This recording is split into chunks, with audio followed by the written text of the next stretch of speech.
work hard, treat people fairly, earn respect is pretty much it. And, I've had a lot of people, reach out and like, I want to be a part of the NWA. I have no experience in wrestling. What do I do? What do I do? What do I do? And the key is just one, you have to don't don't make it too hard on yourself to get your foot in the industry. And by that I mean like, there's some people that think, oh, I can only do it if I travel all the way over here and I get involved in that. That might be the best thing, but find your local independent professional wrestling company. I guarantee you have one, especially in Texas. There's so many. So if they're watching here in San Antonio, they should really, research Dog Pound Championship Wrestling. If they're up in Dallas, they should look at TSW and go there and volunteer your time, learn, try to do something. Whether it's, hey, I'm just here, I want to be a part of this. Where can I help you? Can I pick up water at the store for you? Can I pick up a wrestler at the airport and bring him here? Can I help you with the merch stand?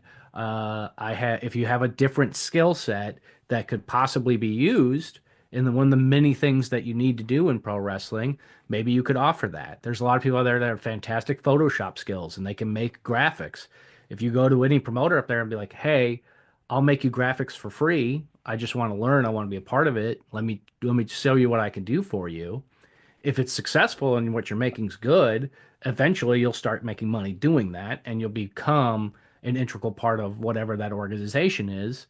And then you can continue to move on to different organizations, or you could build up that organization that you're already a part of. And that way you're a part of pro wrestling.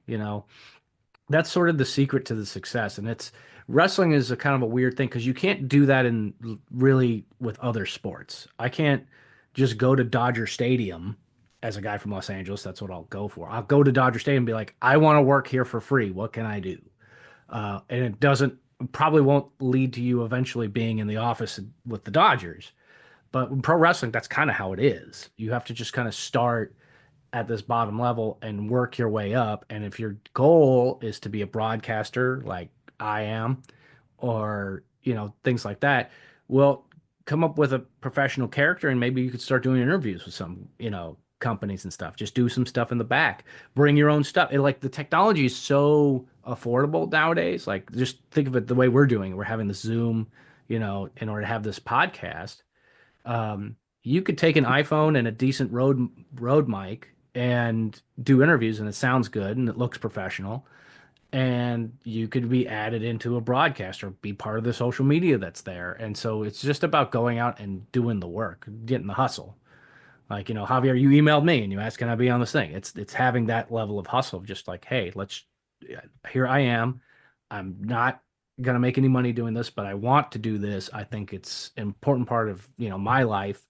I love this business. I love this sport, and just kind of surrendering yourself to it. And you can eventually work your way to be successful. And it might take a little bit of luck. It might take a lot of time. Like I said, I started in pro wrestling in 2011. It took me a long time to get to a point where I was making anywhere near, you know, enough money to support myself and my family. So you just have to, surrender to that grind and, keep working hard, and eventually the right opportunities could present themselves.